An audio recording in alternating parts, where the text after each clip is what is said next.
හරි. අද පුතේ අපිට තියෙන්නේ අපි බල සමතුලිතතාව නැත්නම් සිද්ධාව කොටසේදී අවසාන කොටස. දැන් අපි ගිය සතියේ ප්‍රායෝගික පරීක්ෂණ ටිකක් කරා සිද්ධාන්ත සියල්ලම කරා අවසන්. දැන් ওই ගැටළු ටික සාකච්ඡා කරන්න තියෙන. අද කාර්යක්ෂමතාව කොටසත් පටන් ගන්නවා. මේක අපිට ඔය මේ කරපු නැති තියරි කොටස් කීපයක් තියෙනවා. මම හිතන්නේ බල ඉක්මිය කියන එක අපි හඳුන්වන්නේ නෑ නේද? රයිට්. බල ඉක්මිය හඳුන්වන්නේ නෑ. රයිට්. අද අපිට තියෙන පුතේ බල ඉක්මිය කියන්නේ මොකද්ද කියලා. බල ඉක්මිය.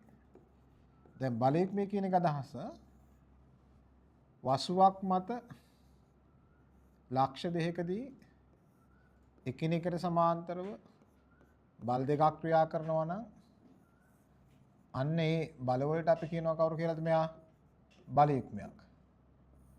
විශාලත්වයන් සමානයි දිශාවන් ප්‍රතිවිරුද්ධයි කවුද එකිනෙකට සමාන්තරයි. දැන් මේ දැන් බල ඉක්මයේ තියෙන අවස්ථාව තමයි පුතේ අපි ගන්න ඔය ටැප් එක නේද? ටැප් එක ඊට අමතරව දැන් ඔය සුක්කානම පොඩි කාලු ගන්න ඔය වගේ. දැන් මෙයා මෙහෙම දිනනකොට මෙහෙමනේ කරකෙන්නේ. දැන් මේ බලයක් මේ දිශාව මෙයා නේද? මේ බලයක් මේ දිශාව මේ දිශාවට. එතන බලයක් මෙයක් සම්බන්ධ විශේෂ સિદ્ધාන්ත දෙකක් තියෙනවා. පළවෙනි સિદ્ધාන්තය තමයි බල යුග්මයක ඕනෑම දිශාවකට බල විභේදනය ශුන්‍ය වේ. බලයක් මේක ඕනෑම දිශාවකට බල විභේදනය කවුද මෙයා ශුන්‍යයි. දැන් උදාහරණයක් ගත්තොත් දැන් අපි මෙන්න මෙහෙම බලයක් අපි සැලකුවොත් මෙන්න මෙහෙම තියෙනවා F බලයක් මෙහෙම තියෙනවා F බලයක්. දැන් අපි සාමාන්‍ය පුතේ බල විභේදනය කරන්නේ තිරසන හා සිරසනේ. දැන් මෙතෙන්දී අපි එහෙම ගන්න නැහැ. තිරස හා සිරසකින් ටිකක් අපි එහෙම ගත්තොත් අපිට අන්කොමන්. නිකන් හොයාගන්න බෑනේ සිරස් බල වගේ තියෙන තිරස් බල වගේනේ. අපි මේක ආන්තර රේඛාවක් නැද ගන්නවා. මේ තියෙන එල්ලයන් ඕනෑම රේඛාව. ඕනෑම රේඛාව. එතන මෙන්න මේ කෝණේ θීටා නම් මෙන්න මේ කෝණයත් පුතේ කවුද මෙයා? θීටා නේද? මේක θීටා. එතකොට දැන් මම මේ රේඛාව දිගේ මේ දිශා විභේදනය සලකනවා. මේ දිශා විභේදනය සලකුවොත් මෙහාට f cos θ. මෙහාට තියෙන කවුද මෙයා? f cos θ. එන අපිට මේ දෙක කැපෙනව නේද? බිඳු වෙනවනේ. මේ රේඛාවට ලම්බකව අපි ගත්තොත් එහෙම මේ දිශා විභේදනය දැන් එන්නේ මොකද? මෙහාට f sin θ. මෙහාට තියෙන f sin θ. එනාගේ කීයද? බිඳුවනේ. එන අපිට පේනවා බලයක් මේක ඕනෑම දිශාවකට බල විභේදනය කවුද මෙයා? ශුන්‍යයි. ඊට පස්සේ දෙවෙනි સિદ્ધාන්තය එනවා බලයක් මේක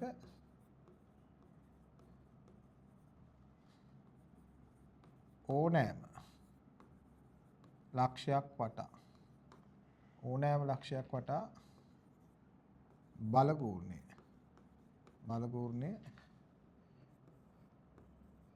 එක් බලයක විශාලත්වයේත් බල දෙක අතර ගුණිතයේත් බල දෙක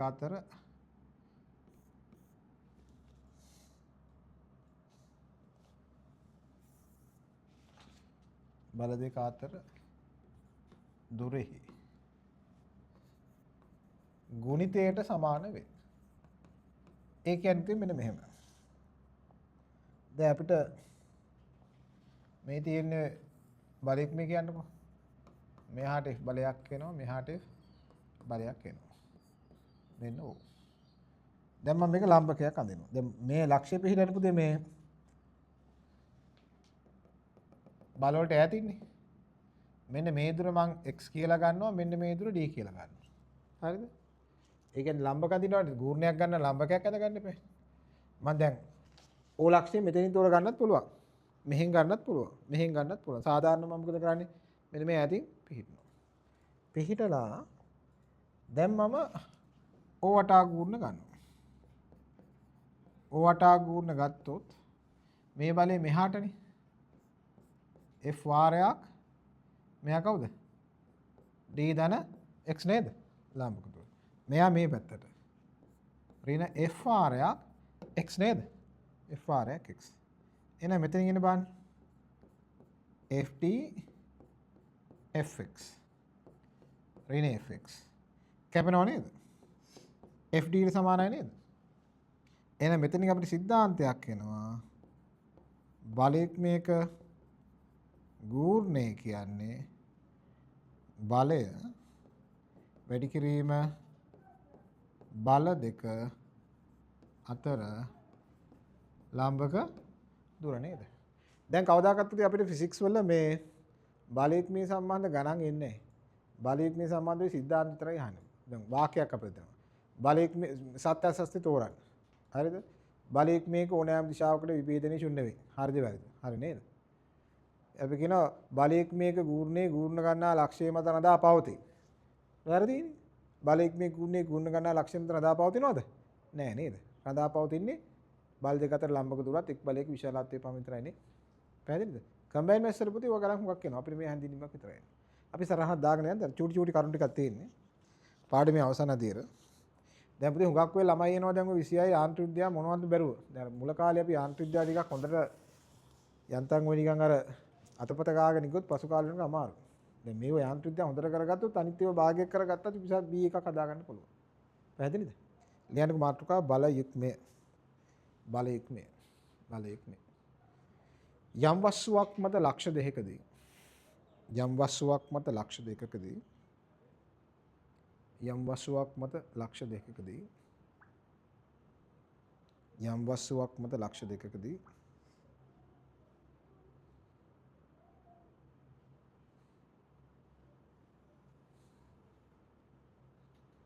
එකිනෙකට සමාන්තරව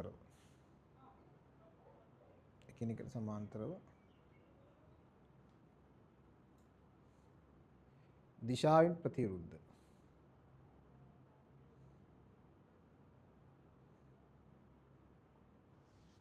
එකම විශාලත්වයක් ඇති බල දෙකකට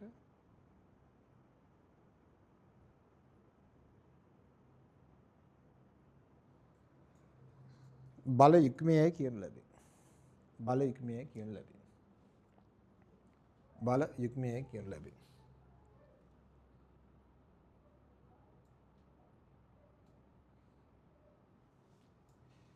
කියලා මෙන්න මේ රූප සරහනට යොදා ගන්න බෑ. රූප සරහන.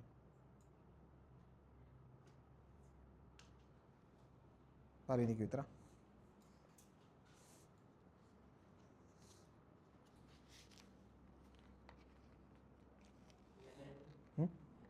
වාක්‍ය ලියන්න ඕනේ. රූප සරහන ඇඳගත්තා නේද? හරි. ලියමු. බලයුක්මයක් සම්බන්ධ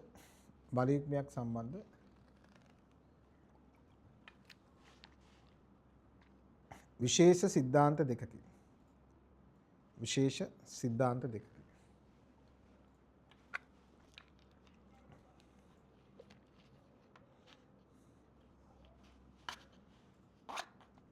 ලියන්න එක. බලයුක්මයක ඕනෑම දිශාවකට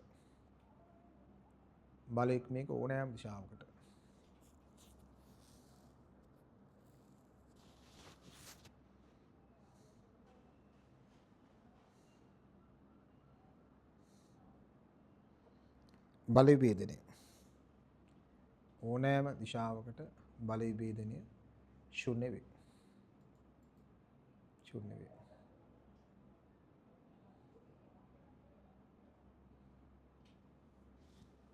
කියලා පුතේ පළවෙනි එක දාගන්න බලන්න. වාක්‍ය මම ලිව්වේ. වාක්‍ය ලියව රූප සරණද.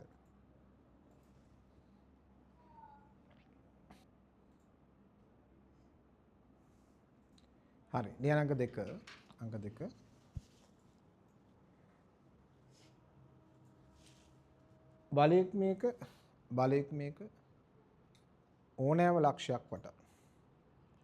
බලයුක්මයක ඕනෑම ලක්ෂයක් වටා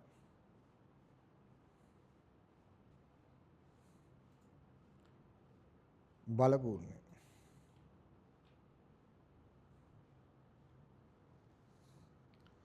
එක් බලයක විශාලත්වයේත් එක් බලයක විශාලත්වයේත්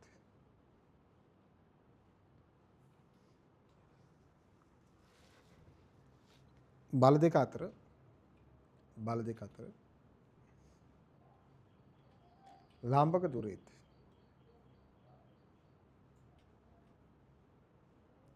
ගුණිතයට සමාන වේ. ගුණිතයට සමාන වේ.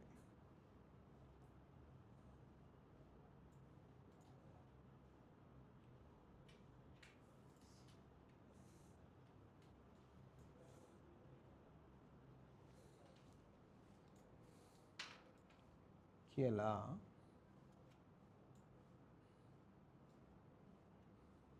දෙයින් ඩයග්‍රෑම් එක දාගන්න බලන්න. හරි නේද? දැන් අපි පොයින්ට් එකක් ලියන්න. එහෙනම් මට කියන්න බලයක මේක ගූර්ණයේ ගුණ ගන්නා ලක්ෂ්‍යය මත නදා පවතිනවද? නෑනේ. හැබැයි බලයක ගූර්ණයේ ගුණ ගන්නා ලක්ෂ්‍යය මත නදා පවතිනවා. එහෙනම් ওই දෙක අතර වෙනස මොකද්ද? බලයක ගූර්ණයේ ගුණ ගන්නා ලක්ෂ්‍යය මත පවතිනවා. බලයක මේ ගූර්ණයේ ගුණ ගන්නා ලක්ෂ්‍යය මත නදා පවතින නේද? ලියන්න තරුවක් දාලා පරිණ තරුව. එනම් බල යුග්මයක ගූර්ණය. එනම් බල යුග්මයක ගූර්ණය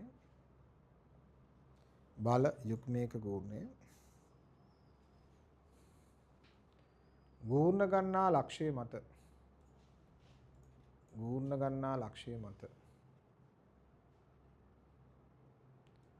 රඳා නොපවතින අතර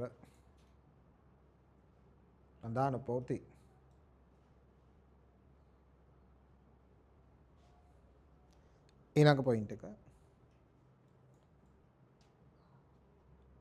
බල ගූර්ණය හා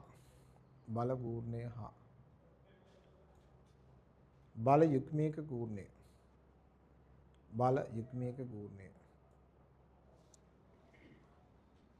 අතර මූලික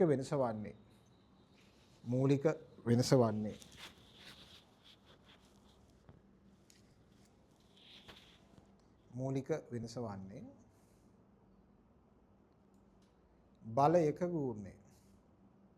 බලයක ගූර්ණය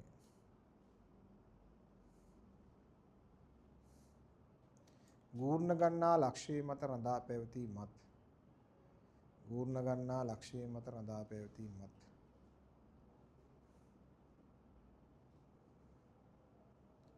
කමා බල යුග්මයක ගූර්ණය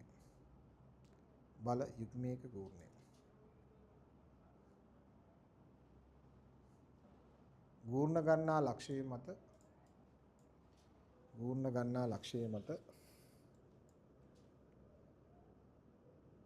රඳා නොපැවතීමත්ය.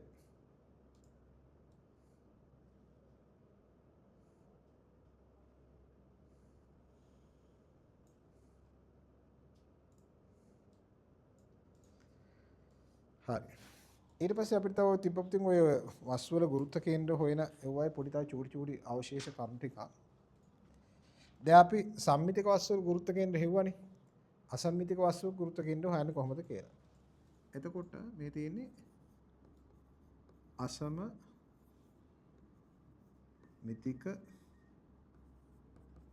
වස්තුවක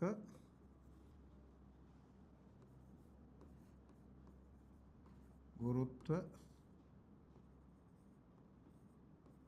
කේන්ද්‍රය සෙවීම. අසම්මිතික වස්තුව කියන්නේ සම්මිතික නැත. දැන් මේ වගේ වස්තුවක් තිබ්බොත් හිතන්නත් මෙන්න මේ වගේ වස්තුවක් අපිට තියෙනවා කියලා. දැන් මෙන්න මේ වස්තුවේ ගුරුත්ව කේන්ද්‍රය හොයන්න. මේ තියෙන කර සම්මතරුඩ වස්තුවක් නෙමෙයි. දැන් මෙයා මොකද කරන්නේ? අපි තන්තු කෑල්ලක් අරගෙන මෙයා තන්තුවකින් එල්ලනවා පුතේ මෙන්න මෙහෙම. එල්ලනවා. අපි දන්නවා වස්තුවක් බල දෙකක් යටතේ සමතුලිත නම් මොකද වෙන්නේ? බල දෙක ඒකලක්ෂ වෙන්න බෑ. ඒ නිසා අපි හිතුවොත් මෙන්න මෙතනින් තමයි මෙයාගේ බර ක්‍රියා කරන්න කියලා mg. මෙයා මොන වෙන්න ඕනද? මේක ඒක රේඛී වෙන්න ඕනේ නේද? ඒක නිසා මම AE ඩෑෂ් රේඛාව ඇඳ ගන්නවා. A dash රේඛාව වැදගත්. දැන් මේ තියෙන වස්තු A ලක්ෂයෙන් එල්ලුවොත්. A ලක්ෂයෙන් එල්ලුවොත් තමයි ඔහොම එන්නේ. දෙවෙනි අවස්ථාවේ වස්තුව මම වෙනත් ලක්ෂයෙන් එල්ලනවා. දැන් එල්ලනවා A dash ලක්ෂය. A dash ලක්ෂයෙන් එල්ලපුවාම ආපහු ඒත් වස්තුව සිරස්ස තියෙනවනේ. එතකොට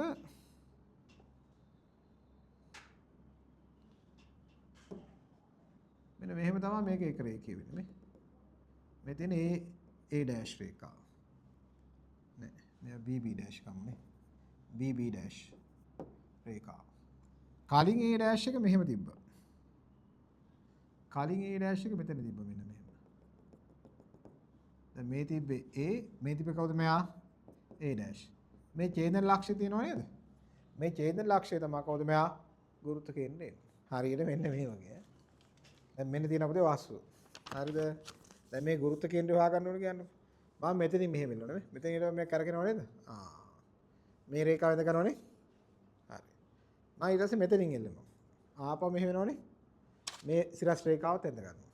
ඒ රේඛා දෙක අතර ඡේදන ලක්ෂ්‍ය කවුද මෙයා? ගුරුත්ව කේන්ද්‍රය. ඔය කේම්බ්‍රිජ් ෆිසික්ස් වල ඔවා තියෙනවා මේ ළමයින්ට ප්‍රැක්ටිකල් කරන්න. එක එක හැඩර පොඩි කාලේ සත්තු වෙයි තියෙන සත්තු වගේ දාලා ගුරුත්ව කේන්ද්‍රයෙන් එල්ලලා බලන්න. එල්ලලා ඉතින් අදිනවා. අපිට නෑ අපිට තියෙන ඔය තියර විතරයි යාට. පැහැදිලිද? මාට්ටු කලිව නේද? ඉව නෑනේ ලියන්න. අසමමිතික වස්තු වල ගුරුත්ව කේන්ද්‍ර සේවය. අසමමිතික වස්තු වල ගුරුත්ව කේන්ද්‍ර සේවය. අසමමිතික වස්තු වල ගුරුත්ව කේන්ද්‍ර සේවය.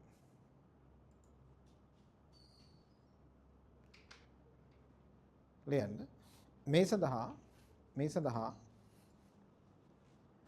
පහත පියවර අනුගමනය කරයි. මේ සඳහා පහත පියවර අනුගමනය කරයි.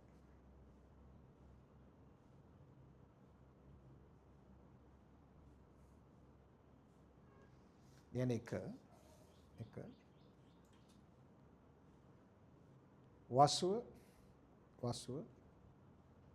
A ලක්ෂයෙන් එල්ලුවා. A dash රේඛාව ඇඳගෙන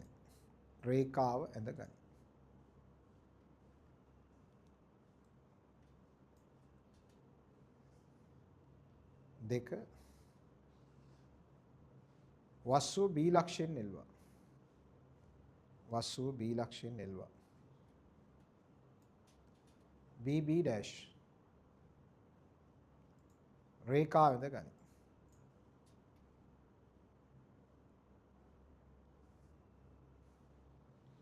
තුන A dash හා BB dash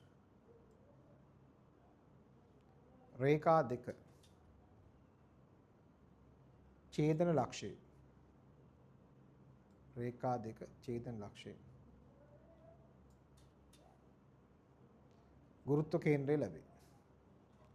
ගුරුත්ව කේන්ද්‍රය ලැබේ.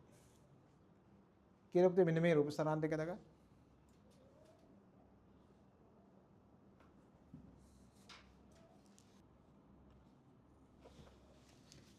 හරි නේද? රයිට්. ඊට පස්සේ අපි එනවා මේක අපි ඔය සමතුලිතතාවයේ ආකාර. දැන් ওই වස්තුවක් සමතුලිතව පවතින්න පුළුවන් ආකාර කියපුවාම දැන් සමතුලිතය කියපුදී යම් වස්තුවක් භ්‍රමණයකින් තොරව නිශ්චලතාවයේ තියෙනවනේ සමතුලිතයිනේ. ওই සමතුලිතතාවයේ ආකාර කීපයක් තියෙනවා. ටියුට් එකේ බෙල්ල ගන්නකො පුතේ 19 වෙනි ප්‍රශ්නේ. 19. ඒක අපි තියරි එකත් එක්කම ප්‍රශ්නෙත් ඔක්කොම එකපාර දාගෙන යනවා. ටියුට් එකේ 19.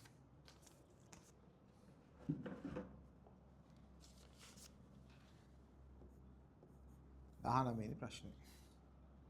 එතකොට දැන් අපෙන් අහනවා ටියුට් එකේ ස්ථායි අස්ථායි උදාසීන සමතුලිතතාව නර දක්වන්න. එතකොට සමතුලිතතාව ආකාර තුනයි. ස්ථායි සමතුලිතතාව, අස්ථායි සමතුලිතතාව, උදාසීන සමතුලිතතාව. ඒ නිසා අපි කියනවා මේ සමතුලිතතාවය ආකාර කීයද මෙයා 3. ආකාර 3යි. එක අපි කියන්නේ ස්ථායි සමතුලිතතාව.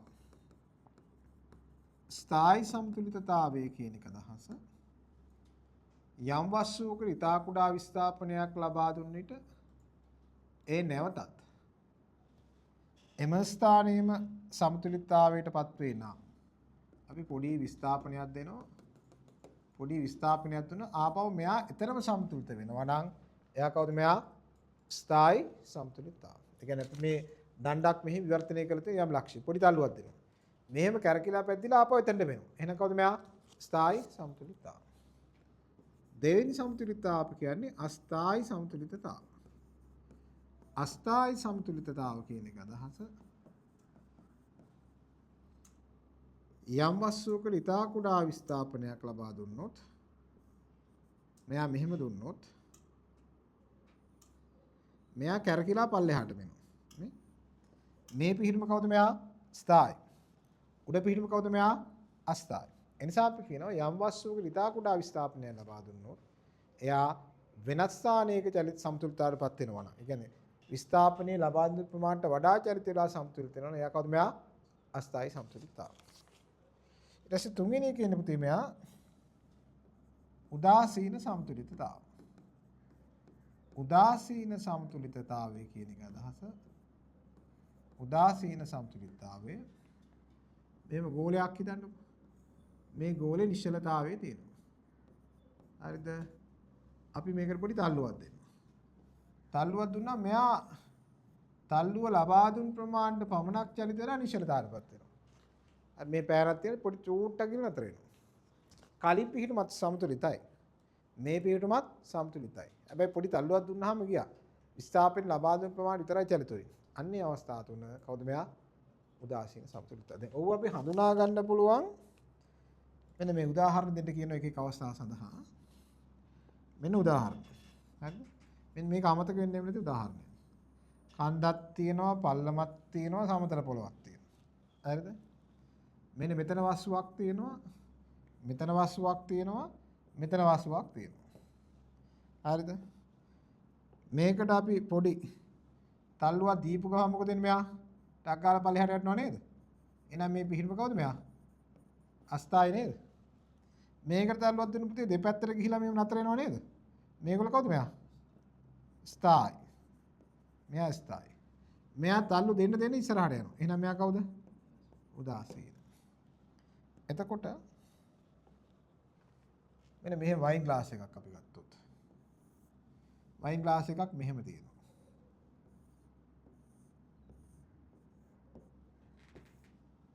ඊට පස්සේ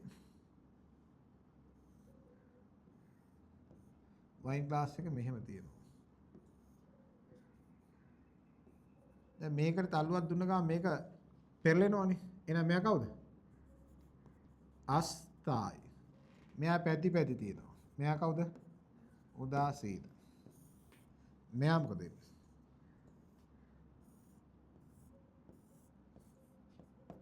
මෙයා චුට දන්නේ. එහෙනම් මෙයා කවුද? මේක පුතේ වැරදුනා. මේක ස්ථායි. ස්ථායි. මෙයා කවුද? මෙයා උදාසීන නේද? ඔන්න සමතුලිත අවස්ථානේ. පැහැදිලිද? හරි. ලියන්නකො ටියුට් එකේ ප්‍රශ්න අංක 19 කියලා. 19 කියලා අංක 1 පළවෙනි කොටස. ස්ථායි සමතුලිතතාව. ස්ථායි සමතුලිතතාව. යතිරියන්. යම් වස්තුවකට ඉතා කුඩා විස්ථාපනයක් ලබා දුන් විට යම් වස්තුවකට ඉතා කුඩා විස්ථාපනයක් ලබා දුන් විට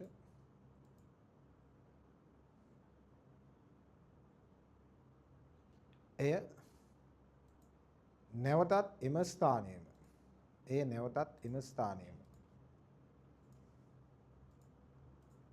සමතුලිතතාවයට එම ස්ථානයේම සමතුලිතතාවයට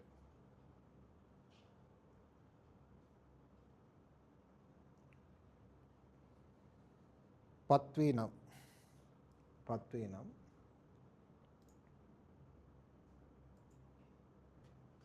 එම පිහිටුම ස්ථායි සමතුලිතානම් වේ.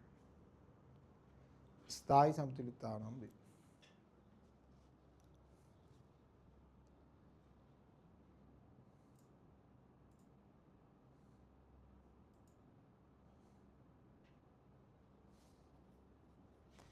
මේක උදේ පළවෙනි ඩයග්‍රෑම් එක අද ගන්න ඉඳ තියාගමු ඈ. මම වාක්‍යයට ලියන්න. දෙක ලියන්න අස්ථායි සමතුලිතාව.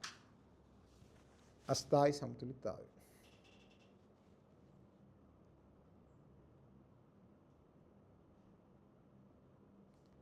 යම් වස්තුවකට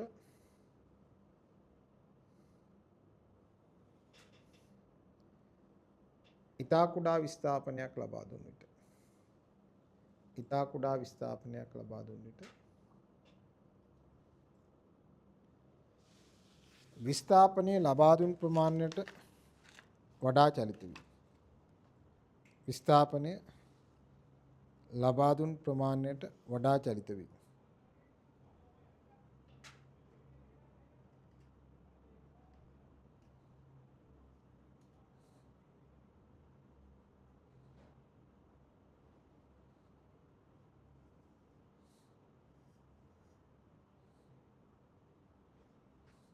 වෙනත් ස්ථානයක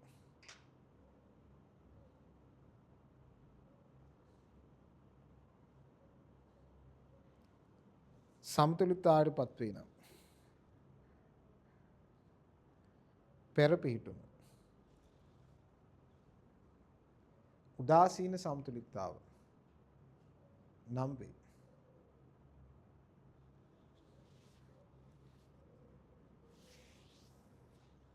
නම් වේ.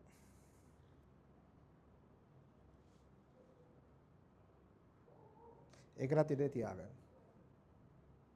පෙර පිහිටුම උදාසීන නෙවෙයි පුතේ අස්ථායි සමතුලිතතාවනේ. අස්ථායි සමතුලිතතාව නම් වේ. පෙර පිහිටුම අස්ථායි සමතුලිතතාව නම් වේ. තුන්වෙනි එක උදාසීන සමතුලිතතාව.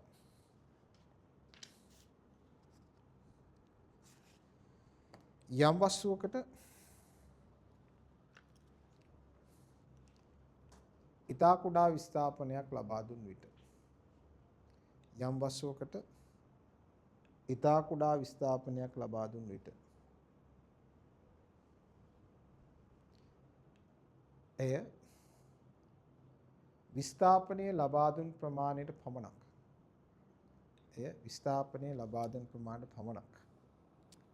චලිත වේ.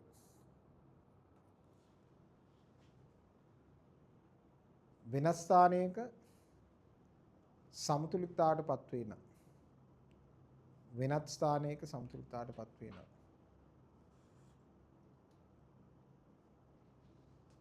පෙර පිහිටුම උදාසීන සමතුලිතතාව නම් වේ.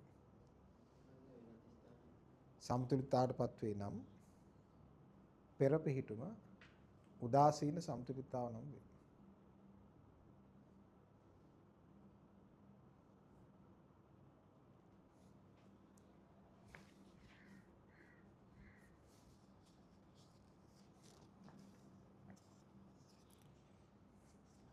කියලා අපේ රූප සරහන් තුන මැදින් දාගන්න. හරිද? මේ දෙකේ වෙනසත් හොඳ බලන්න ඈ. අස්ථායි එකේ වෙනස් ස්ථානික සමතුලිතතාවය තියෙනවා. විස්ථාපන ලබා දුන් ප්‍රමාණයට වඩා චලිත වෙනවා. උදාසීන එකේ විස්ථාපන ලබා දුන් ප්‍රමාණයට පමණයි චලිත වෙන්නේ. දාලා ප්‍රශ්නාංක 2ට උත්තර තමයි මෙන්න මේ ටිකේ. මේ ටික ලකුණු කරගන්න. තව වාක්‍ය ටිකක් තර ලියන්න ගන්න බලන්න. ටියුට් එකේ ඉතින් උත්තර ලියන්න බලන්න දැන් අපි 19 පළවෙනි කොටසට හරියට. එක් සමතුලිතතාව උදාහරණ ටිකක් හරියට. තුන්වෙනි කොටස බලන්න. විභව ශක්තිය ඇසුරින් ස්ථායි සමතුලිතතාවය හැදින් ගන්න.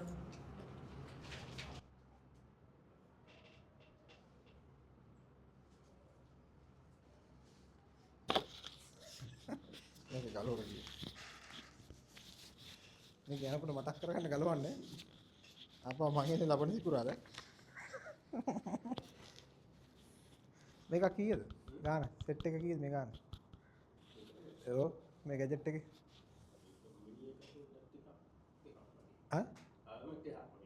හොඳ එකක් තියන්නේ. ඊට වඩා අඩුව තියෙන බ්ලූටූත් තියෙනව නේ බ්ලූටූත් මයික්.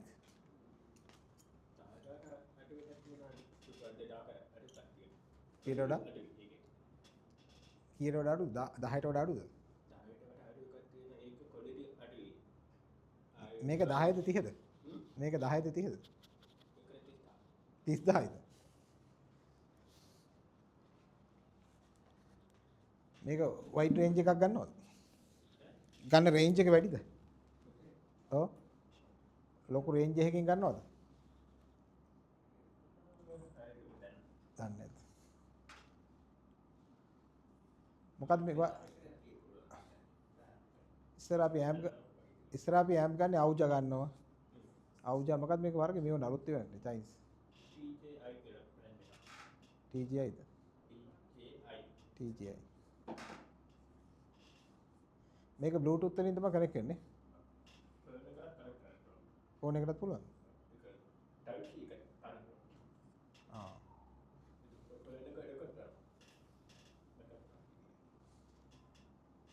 අද අපි Zoom එකෙන් කවුරුත් නැහනේ Zoom එකෙන් කවුරුත් නැහැ මේකට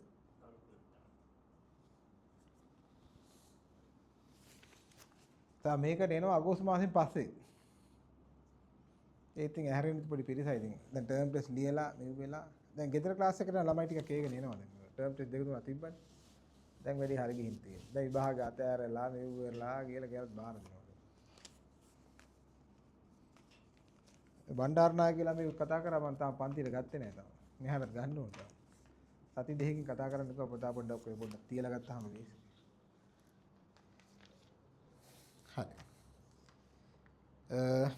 එන පුතේ ටියුට් එකේ 19 වෙනි ප්‍රශ්නේ අංක 3 දැන් 3 අපිට කියන වස්තුවක විභව ශක්තිය ඇසුරින් ස්ථායී සමතුලිතතාව පැහැදිලි කරන්නේ විභව ශක්තිය වැඩි නේද එහෙනම් ස්ථායී සමතුලිතතාව අඩුයි විභව ශක්තිය අඩුයි එහෙනම් ස්ථායී සමතුලිතතාව වැඩි එහෙනම් ලියන්න වාක්‍යයක් 3ට උත්තරේ 3ට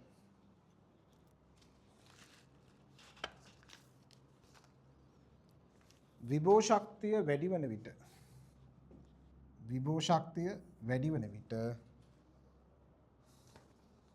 ස්ථායී සමතුලිතතාවය අඩුවේ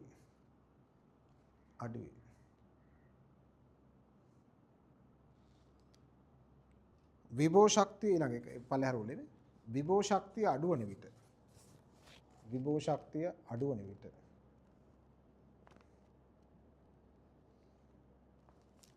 ස්ථායී සමතුලිතතාවය වැඩි වේ.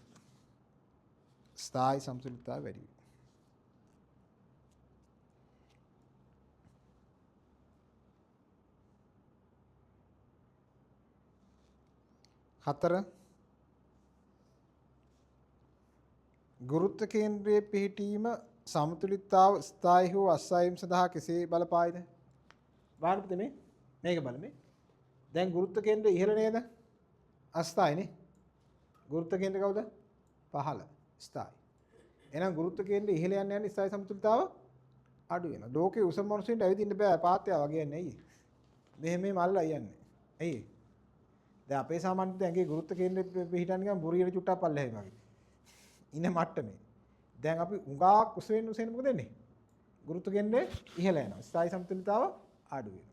නේද? එහෙනම් ගුරුත්ව කේන්ද්‍රයේ පිහිටීම ස්ථායී හෝ අස්ථායී සඳහා බලපාන්නේ කෙසේද? මෙහෙම ලියමු උත්තරේ නේද? ගුරුත්ව කේන්ද්‍රයේ ඉහළ යන විට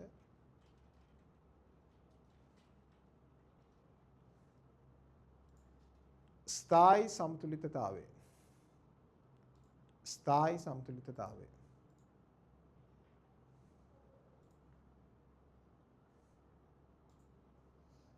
අඩු වී අස්ථායී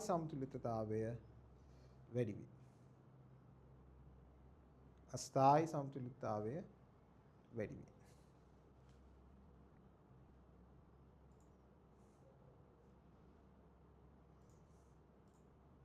ඒක රිවර්ස් උත්තර පරිලහන් ලියමු. ගුරුත්ව කේන්ද්‍රයේ පහළ යන විට නේද? ගුරුත්ව කේන්ද්‍රයේ පහළ යන විට ස්ථායී සමතුලිතතාවය වැඩි වී අස්ථායි සමතුලිතතාවය. අස්ථායි සමතුලිතතාවය. අඩුයි.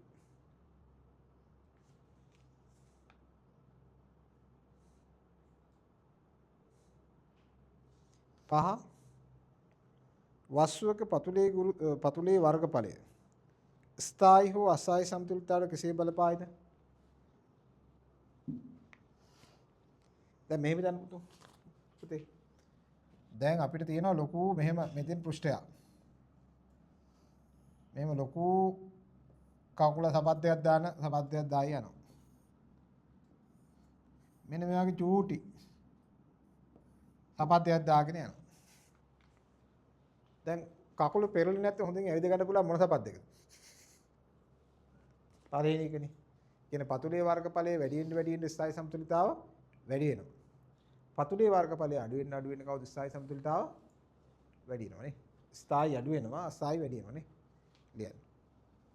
ඒක අන්තිම කොටසත් එකේ 5. පතුලේ වර්ගඵලයේ වැඩි වෙන විට පතුලේ වර්ගඵලයේ වැඩි වෙන විට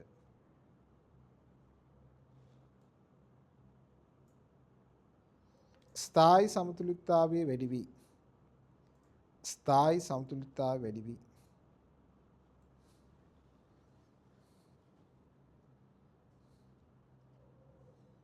අස්ථායි සමතුලිතතාවය අඩු වේ.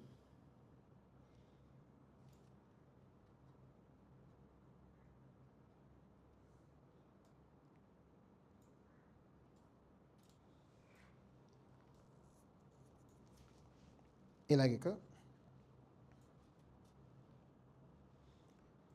පතුලේ වර්ගඵලය අඩුවන විට ස්ථායි සමතුලිතතාවය පතුලේ වර්ගඵලය අඩුවන විට ස්ථායි සමතුලිතතාවය අඩු වී අස්ථායි සමතුලිතතාවය වැඩි වේ. හරිද? ඊට පස්සේ අපි ටියුට් එකේ පුතේ තව හොඳ ගානකට යමු. මේ සාමාන්‍ය පුතේ හොඳ රචනා ගානක්. හරිද? විභාග සාමාන්‍ය විභාග මට්ටමේම රචනා ගානක් තමයි අපි පෙන්නන්නේ 20 වෙනි ගාන. දැන් 20 වෙනි ගාන කියනවා දිග මීටර 4ක් වූ 1200ක් බර පුවක් කඳක් A හා B නම් මිනිසුන් දෙදෙනෙකු ඔසවාගෙන යයි. ඔවුන් දෙදෙනාටම බර සමසේ බෙදී යාම සඳහා A කඳේ මුල් කෙළවරින්ද B අග කෙළවරේ සිට මීටර 1ක් දුරකින් ඔසවාගෙන සිටී. එතකොට ඒ කියන්නේ මෙන්න මෙහෙම පුවක් ගහක් දැකලා තියෙනවද? පුවක් ගස් එක ආකාරද? නැහැ නේද? ඔය ස්පෝර්ට් මීට් හදන්න වල හවුස් හදන්න අවුරුදු උත්සවවල කොට්ට පොර ගහන්න පුවක් ගස් කපනවනේ. දැන් කඳේ මුල මහතයි. අගට යනකොට කවුද? සෙහින්. දැන් ඒකාකාර දණ්ඩක් නම් පුතේ බර ක්‍රියා කරන්නේ කවුද? යා මධ්‍ය ලක්ෂයේනේ. එහෙනම් පුවක් කඳ ඒකාකාරද? ඒකාකාර නෑ. දැන් අපිට ඒකාකාර නෑ කියලා කියන්නේ අපි දැනගන්න ඕන පුවක් කඳ ඒ වගේ කියලා. බර සමසේ බෙදී යාම සඳහා කියන එක අදහස. මෙයා මේ තියෙන පුවක් ගහ බර සමසේ බෙදී යන්නේ මෙයා මෙතනින් ඉන්නවා එක මිනිසෙක් අපිට කාර්යතිය යන්නේ බෑ පුතේ ඔලිය තියන් යනවා තමයි අදින්න වෙන්නේ. හරිද? බර සමසේ බෙදිනවා කියන එක අදහස අවිලම්බ ප්‍රතික්‍රියා මොකද එක හා සමානයි. ආලා. මෙන්න පුතේ පුවක් කඳේ බර 1200යි නිව්ටන්. දැන් මෙයාගේ මුළු දිග මීටර 4යිනේ පළවෙනි කොටසානේ ගුරුත්ව කේන්ද්‍රයේ පිහිටීම. ආ කොටස. මේ ගුරුත්ව කේන්ද්‍රයේ පිහිටීම මම ගන්නවා x bar. මෙන්න මේ දුර මීටර 1යිනේ. මේ දුර මීටර 1 නම් මෙන්න මේ දුර පුතේ මීටර කීයද එහෙනම්? 3යි මීටර නේද? දැන් අපි පුතේ මෙතන දැන් ගන්න ඕනේ දුරක් වන්න නම් ගූර්ණයක් ගන්න ඕනේ. ගූර්ණ ගන්නකොට බර දැන ගන්නත් එපේ. එහෙනම් අපි ඉස්සෙල්ලා මම ගන්නවා මේ පුවක් කඳේ සමතුලිතතාව සලකනවා. මේ පරිණිකටවත් මෙහෙම ලියන්න ඕනේ. ඊට පස්සේ ගන්න පුළුවන්. සිරස් විභේදනයක් ගන්න. මොනවද? උඩට තියෙනවා 2r පල්ලෙහාට කීයද 1200යි. එහෙනම් අපිට r හොයා ගන්න පුළුවන් නේද? ඔන්න නිව්ටන්. දැන් මේ තියෙන්නේ A මේ තියෙන්නේ B නේ. දුරක් වන්න ගූර්ණයක් ගන්නවා. අපි ගන්නවා A වටා ගූර්ණය. A වටා ගූර්ණය සමාන බිඳුව. මේ 1200 මෙහාට. එන 1200 වාරයක් දුර x බා. හරිද? මේ r යන උඩට. මේ r ගෙන් ගූර්ණයක් එනවද? පළවෙනි a ගෙන් ගූර්ණයක් එන්නේ ලම්බතර බිඳුවයිනේ. මේ r යන උඩට. දුර කීයද? 3යි. දැන් r උඩින් දන්නවා නොදන්නා පදේ කවුද? x බා. x බා හොයාගත්තොත් මෙයා තමයි ගුරුත්ව කේන්ද්‍රයේ පිහිටීම. ඔන්න පළවෙනි කොටස. ඉතින් සරල අවසානේ දැන් ඔය ලම්බක දුරත් පුතේ ගන්න පුළුවන් හැකියාව තියෙනවා බල ගුරුන වල. දෙවෙනි කොටස කියන ඕන් දෙදෙනා දෙකලවරින් ඔසවාගෙන සිටිනම් එක් එක්කෙනා මත බර. ආ කොටසේදී දැන් දෙකලවරින් ඔසවාගෙන සිටියොත් බර සමසේ බෙදෙන්නේ නැහනේ. මුලකඳ බර වැඩිනේ. එහෙනම් බර වැඩි කෙනාට අභිලම්බ ප්‍රතික්‍රියාවත් වැඩි. එහෙනම් මෙන්න A මෙන්න B මෙන්න R1 ඔළුව පලාගෙන යන අභිලම්බ ප්‍රතික්‍රියාවනේ. නේද? ඔළුව පලාගෙන කවුරු ඔළුවට පොල්ලෙන් ගියොත් මොකද වෙන්නේ? අභිලම්බ ප්‍රතික්‍රියාව තරම තේරෙනවා. නේද? දැන් අපි මේ ඔළුව මෙහෙම යකඩ බාර් එකක් තියාගෙන ගියොත් යකඩ බාර් එකේ හැඩයට ඔළුව හැදෙනවා. ඇයි ඒ තරම් ප්‍රතික්‍රියාවක් එදෙනවා. හරිද? මෙන්න මෙතනින් එනවා බර කීයද 1200යි නිව්ටන් නේද? දැන් මේක පුතේ අපි හොයාගෙන තියෙන x බා. හොයාගෙන තියෙන. මේක g. දැන් ඉස්සෙල්ලා අපි r1 r2 දැන් හොයන්නත් උනේ මේ ප්‍රතික්‍රියාව නේද අපි අහන්නේ. එක එක නාමද බලන්න. එහෙනම් අපි සිරස් විභේදනය කරනවා. අර විස්තර ලියන්න ඕනේ උඩ ගන්න ලියුවනේ. එහෙනම් අපිට r1 then r2 වෙන 1200 සමාන බිඳුවයි. r1 then r2 1200යි. එකයි. දැන් a වටා ගූර්ණේ සමාන බිඳුවයි. මෙයා මෙහාට එනවා. 1200 වාරයක් x බා නේද? අර r2 උඩට එනවා. r2 දුර කීයද පුතේ මෙතෙන් ධම්ම දුර? පුවක් අඳේ 2 මීටර 4යිනේ. 4යි නේද? එහෙනම් මෙන්න මෙතන ඔයගොල්ලන්ට r2 හොයාගන්න පුළුවන්. r2 දන්නවා නම් එකට ආදේශ කරලා r1 හොයාගන්න පුළුවන් නේද? දැන් ඔය ඔන්ලයින් ඉන්න ළමයි මේ ඔය නිකන් ඔන්ලයින් ඉන්න එපා ලයින් ඉන්න කන්ටිය ලයින් හොයාගන්න බැරි වෙන්නේ මේ දවස්වල 26. ඔන්ලයින් ඉඳලා නෝට් එකක් ලියලා නැහැ ගාන ලියන් නිකන් ඔය ටීවී බැලුවා වගේ ඉඳලා එහෙම ඉන්න එපා පුතේ මේ ගාන මෙහෙම හදන්න. දොත්ත ලකුණු කරන් දැන් මම සුළු කරන්න පොඩි ටයිම් එකක් දෙනවා. ඒ ටයිම් එකේ සුළු කරන්න ඕන. හරි? ඔන්න ආ කොටස. මේ හෝම්වර්ක් නිසා කැලතුන එකපාර හදන්න. ඈ කොටස අපි කියනවා A හා B දෙකලුන් ඔසවාගෙන සිටින අතර C නම් තුන්වැන්නේ කඳට බර තැන් නිසා බර සමසේ බිදී ගියේ. C ට ඇති දුර. දැන් මෙහෙම තියෙනකොට කාටද බර වැඩි? R1 ට වැඩිනේ. R1 ට වැඩි නම් තව කෙනෙක් කඳට තව කර තියෙනවා. එහෙනම් බර සමසේ බෙදී යනවා. මෙන්න කඳ තිබ්බා. මෙන්න A මෙන්න B මෙන්න C. සමසේ බෙදී ගියා කියන්නේ ප්‍රතික්‍රියා එක හා සමානයි. මෙන්න මේ දුර තමයි අපෙන් අහන්න පුතේ y. දැන් පුරුත්තු කේන්ද්‍රයේ ගුරුත්ව කේන්ද්‍රය අපි දන්නවා 1200යි එකට දුර දන්නවනේ අපි. මේ x බා මේ දුර මීටර 4යිනේ. එහෙනම් සිරස් විභේදනයක් ගත්තොත් බර සමසේ බෙදී ගියා කියන්නේ ප්‍රතික්‍රියා තුන එක හා සමානයි. 3යි r සමාන 1200යි. එහෙනම් අපිට r හොයන්න පුළුවන් නේ. a වටා ගූර්ණයක් ගන්න. a වටා ගූර්ණයක් ගත්තොත් මෙයා යනවා 1200 වාරයක් x බා. එතකොට මෙයා මේ පැත්තට. මේ r යන්නේ උඩට. අර r යන්නේ උඩට. එන r වාරයක් 4යි. අතරින් එනවා r වාරයක් y. එහෙනම් අපිට හොයාගන්න ඕන කවුද? y නේද? y හොයාගන්න පුළුවන් නේ. ටක් ගාලා සුළු කරමුද ළමයි? ටක් ගාලා සුළු කරලා ගන්න බෑ. විනාඩි කිහිපයක් දෙන්නම්. හදමු. අමලි ඉන්න බෑ. මේ රියුට් එක පුතේ අන්තිම අවසන් ඔය ගණන් කිහිපය යන්නේ. තව රචනා එකයි මම හදන්නේ. ඊට පස්සේ බහුවන්න වලට යන්න තියෙන්නේ. අර කාවේ 450යි 750යි නේද? ඊළඟ 0.5 කවද? 0.5.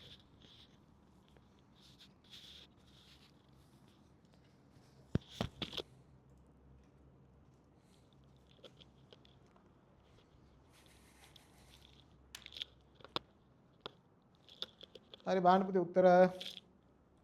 බලන්න මේ 2යි r සමාන 1200යි r සමානයි කීයද 600යි නිව්ටන්. 1200 x bar සමාන මෙයා නම් 1200 වාරයක් x bar r කියන්නේ පුතේ 600නේ. 600 වැඩි කරනවා 3. 600 3ක් 1800 1800 මිදුනහම මෙයා එනවා 1.5 මීටර. හරි නේද? එතකොට මෙතනින් මෙයා සුළු කරලා ගත්තොත් 1200යි මම පුතේ x bar 3 බෙදීම දෙක දාගන්න සුළු කරගන්නේ 100. එතකොට r2 වාරයක් 4. මෙයා දෙකෙන් බෙදුනහම 600යි 600 3ෙන් වැඩි කරපුවම 1800 1800 4ෙන් බෙදුනහම 450යි. එහෙනම් අපි දන්නවා r1 දන r2 1200යි r1 මෙයා 450 මෙයා 1200යි මෙයා 750යි. දැන් මෙයා එනවා 400යි නිව්ටන් නේද? එතකොට 1200 වාරයක් x bar කියන්නේ කීයද? මෙයා 3 බෙදීම 2යි. මෙයා පුතේ 400 වැඩි කිරීම 4. මෙතනින් එනවා 400 වාරයක් y. 1200 දෙකෙන් බෙදුනම පුතේ මෙයා 600යි 600 3ක් 1800යි. මෙතනින් 1600යි. 400යි වයිනේ. මෙයා 200නේ. 200 බෙදීම 400 කියන්නේ කවුද මෙයා? 0.5 මීටරනේ. උත්තරවනේ. හරි. ඊට පස්සේ බලන්න පුතේගේ මේ ඈ කොටසේදී කඳ පොළොව මත සිටීම සඳහා මුල් කෙළවර පොළවේ අග කෙරෙමින් තබා ආරම්භයේදී ඔසවනු ලැබේ. කඳ තිරස්ස පවතින ආරම්භක අවස්ථාවේ යොමුන යොදන බලය. ඒ කියන්නේ පුතේ දැන් මෙන්න මෙහෙම කඳ ඈ කොටස. මේ කඳ බිම තියෙන්නේ. බිම තියලා ඉහළට ඔසවන්න හදන මේ බලයක් දාලා. කඳේ බර ක්‍රියා කරනවා 1200යි නිව්ටන්. මෙතනින් තමයි ඔසවන්න හදන්නේ. මෙන්න මේ දුර 3 බෙදීම 2යි මීටර.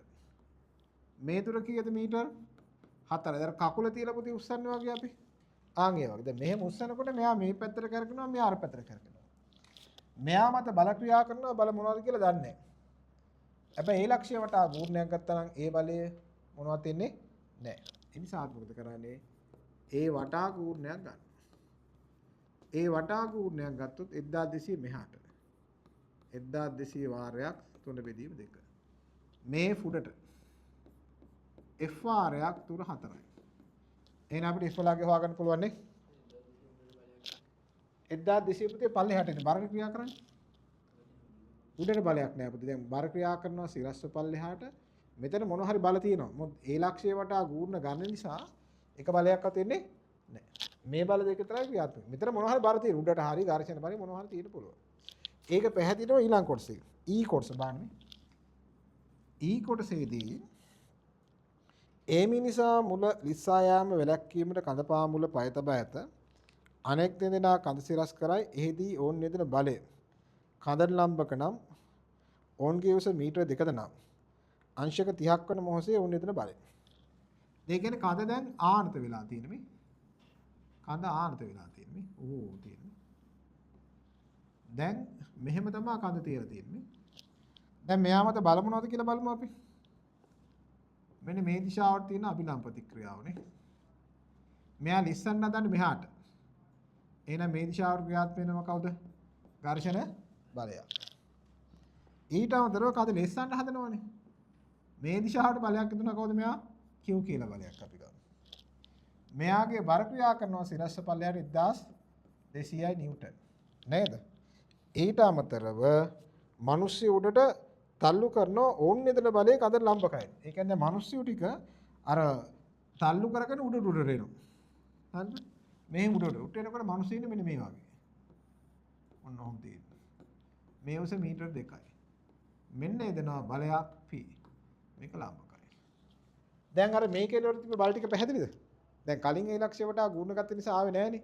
දැන් මේ අපිට ගුණ වලට එනවා. දැන් මේ වගේ උසස් පෙළදී ගානක් හදා ගන්න ටිකක් අමාරු නම් අපිට රචනා මට්ටම ඒ ළමයාට ටිකක් අමාරුයි. බහුවර්ණයන්තංග උත්තරයක් ඔය ගන්න පුළුවන් ඔය 10 20 30 40 50 කියලා හරි. මේ ගණන් ඉතින් මොනවත් කරන්න හම්බෙන්නේ නැහැ. එතකොට මේ අවස්ථාවේ අපිට කියනවා අංශක 60යි මේ කෝණය. ඔන්න දීප්තින් දත්ත. මෙතන මේ ඝර්ෂණ සංගුණිකපතේ ටියුට් එකේ දීලා තියෙන්නේ එක් භාග කියලා අපි 1/10 කියලා හදාගමු ඈ. ඝර්ෂණ සංගුණික ටිකක් අපි අඩු කරගමු. භාග. දැන් ඕකනේ බල සෙට් එකම. දැන් මේකෙත් පුතේ දැන් අපෙන් අහන්නේ A විසින් කඳ මතෙන් ආවම් බත්‍යස් බලේනේ. මේ Q නේ අපෙන් අහන්නේ. Q හොයන්න නම් R P දෙකම දැනගන්න ඕනේ. එනිසා අපිට හොඳ මේක තමයි ඉස්සෙල්ලා අපි A වටා ගූර්ණයක් ගන්න එක. A වටා ගූර්ණයක් ගත්තොත් ඔය A වටා තියෙන බල එකක්වත් එන්නේ නැහැ නේ මේවට ගත්තොත්. R එන්නේ නැහැ Q එන්නේ නැහැ ඝර්ෂණ බල එන්නේත් නැහැ. එන්නේ අර P එක ලම්බකයි. මෙන්න මේක x කියලා ගත්තොත් මම ලම්බක විතර හොයා ගන්නත් පුළුවන්. මේකට දුර 3 බෙදීම 2යි නේ ගුරුත්ව කේන්ද්‍රයට. එන්න මේ දුර එන්නේ 3 බෙදීම 2යි cos 60යි. එන්න මේ පැත්තට එනවා 1200යි ලම්බක දුර 3 බෙදීම 2යි cos 60යි. p මෙහාට යනවා. ඍණ p වාරයක් x කියන්නේ බිඳුවයි. මේ x එක්කන අපිට හොයාගන්න පුළුවන් පුතේ මෙන්න මෙතනින් sin 60 කියන්නේ හොඳට බලන්න. sin 60 කියන්නේ 2යට x. 2යට x. x නේ මට ඕනේ. 2 බෙදීම sin 60. එහෙනම් මෙතන 1200යි 3 බෙදීම 2යි cos 60 භාගයයි මෙහා p x කියන්නේ 2යට sin 60. මෙහා සුළු කළ ගත්තොත් p හොයාගන්න පුළුවන් නේ. හරි දැන් p හොයාගත්තා. මේ ඝර්ෂණ බලය හොයන්න අභිලම්බ ප්‍රතික්‍රියාව හොයාගන්න එපා. එහෙනම් අපි සිරස් විභේදනයක් ගන්නවා. සිරස් විභේදනයක් ගත්තොත් ඉහළට r. මෙන්න මේ බලය පුතේ විභේදනය කරගන්න ඕන ටිකක් අපිට. ඒ කෝණය හොයාගන්න දැන් මෙන්න මේ කෝණයේ අංශක කීයද? 30යි නේ. මේක 30 නම් මෙයත් කීයද? 30යි. එහෙනම් මෙන්න මේ කෝණය කීයද? 60යි නේද? 60යි. එහෙනම් උඩට තියෙන්නේ P R තියෙනවා. P sin 60 තියෙනවා. ඍණ 1200 තියෙනවා. එහෙනම් අපිට R නේ අපිට හොයාගන්න ඕනේ. R හොයාගන්න 1200න් අඩු කරන්න ඕනේ P sin 60. දැන් P මෙතනින් හොයාගන්න එන්නේ අතට දාගන්න. ඝර්ෂණ බලය හොයාගන්න F සමාන mu r. F කියන්නේ කීයද? 1යට 10යි. අභිලම්බ ප්‍රතික්‍රියාව දානවා. එන F හොයන්න පුළුවන් නේ? F හොයන්න පුළුවන්. දැන් අපිට හොයන්න තියෙන්නේ එක බලයක් Q. මේ දිශාවට ගන්න විභේදනය. මේ දිශාවට විභේදනය ගත්තොත් මෙහාට තියෙන බල F තියෙනවා. නේද? Q තියෙනවා නේ? මෙහාට p cos මෙහාට p sin. එහෙනම් p sin 60. සමාන බිඳුව. මට හොයන්න ඕනේ q නේද? q හොයාගන්න මෙන්න බල මොනවත් දෙන්නේ නැහැ නේ. p q. එහෙනම් p sin 60න් අඩු කරන්න ඕනේ කවුද මෙයා? f නේද? අගේ හොයාගන්න පුළුවන් නේ. පැහැදිලිද? සුළු කරලා ගමුද අපි? සුළු කරලා අපි තා හොඳ ගානක් තිබ්බපතිය බලගුණ සම්බන්ධ ගානක් අපි ඒකත් රචනා ඉවර කරයියන් ඔය 32 වෙනි ගාන. ඔන්න දැන් ඔන්ලයින් එකේ ඉන්න කට්ටිය පුතේ තනියම උනත් වැඩ කරගන්න පුළුවන් විදියට මම ඔය නිකන් ටියුට් එකක් දීලා ගාන දෙයක් හැදුවේ නැහැ ටියුට් එකේ ගණන් වැඩි ප්‍රමාණයක් හදලා තියෙනවා. මේ සම්පූර්ණ පැක් එක අපි ඔන්ලයින් ඔක්කොම ළමයින්ට දෙනවා බල සමතුලිතතාව පැක් එකක් විදියට.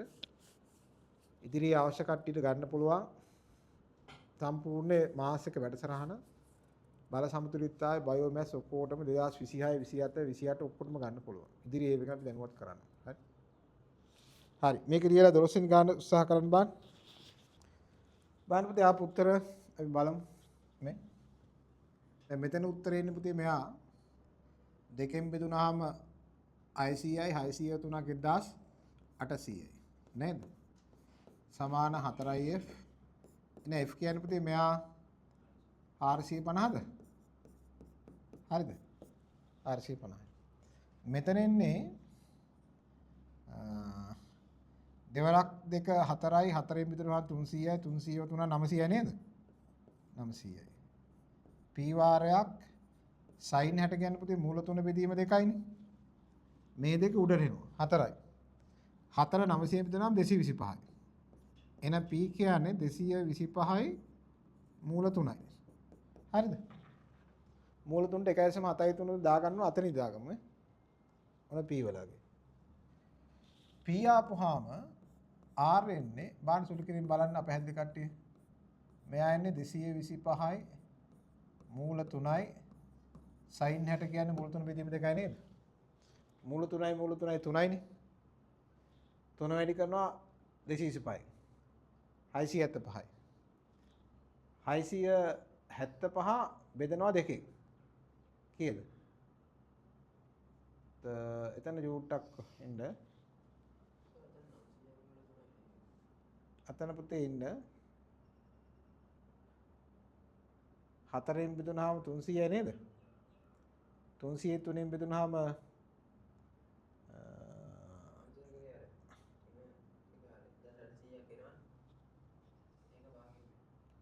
1800 පුතේ භාගෙන් බෙදලා මෙතන තා භාගයක් තියෙනවා මේ දෙක. කැපෙන්නේ. නෑ ඒක අනිත් පැත්තනේ පුතේ ඒක දෙකෙන් බෙදෙනවා එතකොට. තා දෙකෙන් බෙදෙන්නේ. මේක 225 මූල තුනම තමයි. එතකොට මෙතන 675 දෙකෙන් බෙදුනහම 1200යි ඉහළට r 1200යි පල්ලෙහාට තියෙන්නේ මෙතන පුතේ මෙන්න මේක වැරදි. p sin 60 නෙමෙයි p cos 60 නේ. මෙන්න මෙතන p sin 60 නෙමෙයි පුතේ. දැන් මෙතන 60 මෙහාට p cos 60 උඩින් ගන්න. p cos 60 එන්නේ නේද? p cos 60 ආපුවාම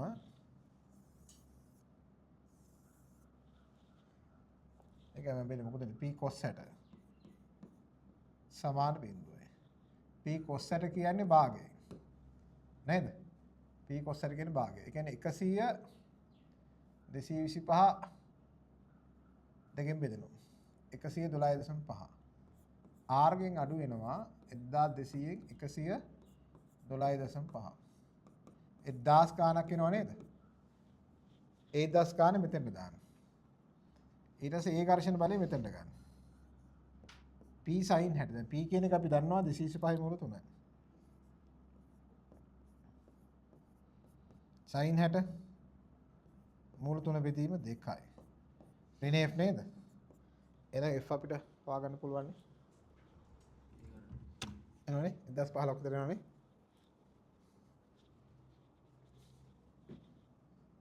ඊට පස්සේ මෙයා 225 මූල 3යි. මෙයා සුළු කරපුවාම මෙතනින් එන්නේ කීයද මෙයා සුළු කරපුවම නාගේ පුතේ 194යි දශම 8යි 5. හරි. එහෙනම් මෙතනින් එනවා 1005යි 1යි 5යි නේද? 1005යි 1යි 5යි. 10න් බෙදුනහම 100යි දශම 5යි 1යි 5යි. නේද? එහෙනම් මෙතනින් එනවා 100යි දශම 5යි 1යි 5යි. එහෙනම් 225යි මෙතන මූල 3යි මූල 3යි 3යි. එතකොට 225 3ක් කියන්නේ 675 දෙකෙන් බෙදලා මේ 100යි දශම 5ක් අඩු කරන්න. උත්තරයක් එනවනේ. මෙතනින් එන පුතේ 337.5 නේ. 337න් 5න් 100ක් අඩු කරොත් ඔය උත්තරේ ගන්න පුළුවන් නේ. හරිනේ. හරි මේකෙත් පස්සේ පුතේ තව අපි බහුවර්ණ පොයින්ට් එකක් තියෙනවා. ලියන්නකෝ මාතෘකාව. ඔය බහුවර්ණ සඳහා සම්මිතික වස්තු වලින් සම්මිතික දඬු වලින් සෑදී ඇති වස්තු වල ගුරුත්ව කේන්ද්‍රයේ සෙවීම ලියන්න දිග එකම ලියන්නේ වාක්‍යයක් දිග එකම වන ඒකාකාර දඬු කීපයකින් යුත් ඒකාකාර දඬු කීපයකින් යුත්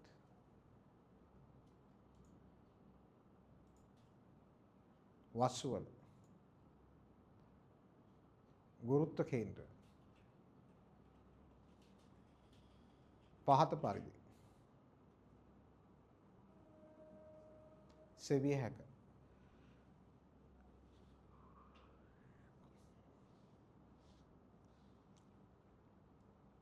දැන් මෙහෙමත් පුතේ වස්තු කීපයක් අපි සලකනවා බලන්න. පළවෙනි එක මෙන්න මෙහෙම දාන්නකුයි මෙන්න මෙහෙම දාන්නකුයි. එකිනෙක සංයුක්ත කරලා තියෙනවා. දැන් මේක සම්මත රුඩ වස්තුවක් නෙමෙයිනේ. මේ වගේ තැන්වල අපි කරන්නේ ඉස්සෙල්ලා දී ඇති වස්තුව සම්මත රුඩ වස්තු වලට කඩලා සමාන්තර සජාතීය බලමූල ධර්මයෙන් ගුරුත්ව කේන්ද්‍රය හොයන. දැන් මට කියන්න මේ දණ්ඩේ බර ක්‍රියා කරන්නේ මෙතන නේද? මේ දණ්ඩේ බර ක්‍රියා කරන්නේ මෙතනනේ. මධ්‍ය ලක්ෂයනේ. එතන මෙයාගේ සම්ප්‍රයුක්ත බලය එන්න ඕනේ මේ අතරමැද ලක්ෂය නේද? අතරමැද ලක්ෂය. එතකොට සම්ප්‍රයුක්ත ලක්ෂය හරි මැදින් පිහින්න ඕනේ.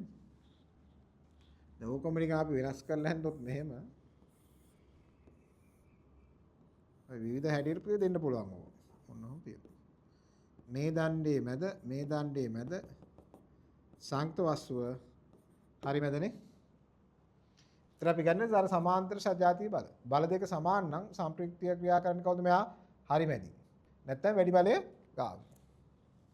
දැන් තුන්වෙනි අවස්ථාවේදී අපි නිකන් k අකුරක් ගමු. එහෙම k අකුරක් වගේ වස්තුව. ඔය විභාග පුතේ බලන්න බහුවන් ප්‍රශ්න බලන්න 80 ගණන් වල අනුව ගන්න මේ જાතිය බහුවන් තියෙන දැන්ටත් අහනවා. මෙහෙම. මෙයා ගුරුත්ව කේන්ද්‍ර වෙන්නේ කොහොමද? මෙයාගේ තියෙන්නේ මෙතන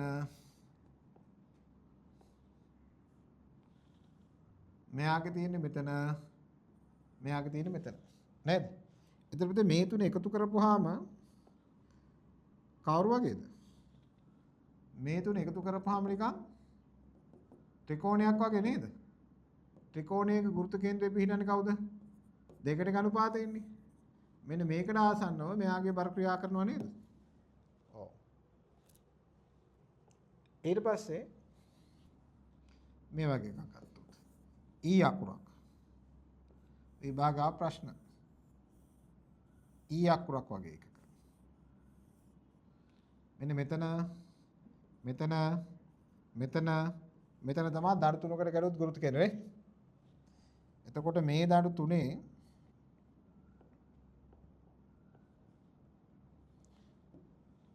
තුනේ අපි යා කරොත් නේ මේක දෙකට අනුපාතින්නේ. මෙන්න මේ ලක්ෂණ නේද ගුරුත්ව කේන්ද්‍රයෙන් W. ඔව්.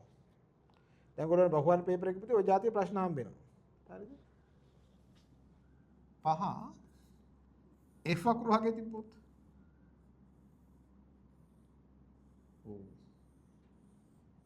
F අකුර. මෙයාගේ මෙතන. නේ? එතන මේ තුන එකට එකතු කරොත් කොහොමද එන්නේ?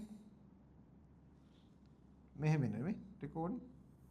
මේ ත්‍රිකෝණේ දෙකට අනුපාතයි. මේ 1 2 එන්න මේ හරියන්නේ. ඔන්න W. පැහැදිලිද? අන්න ඔයගේ වස්තු වල ගුරුත්ව කේන්ද්‍රය වල නිමානය කරන්න ඕන. ඔය සමහරව දැන් අපි ගණන් වල දෙනවා නිකන් මේ වගේ වුවත්. දැන් මෙන්න මෙහෙම ලොකු පොලයක් මේ වෘතයක් තියෙනවා. මේකෙන් පොඩි වෘතයක් කපා ඉවත් කරනවා. හරිද?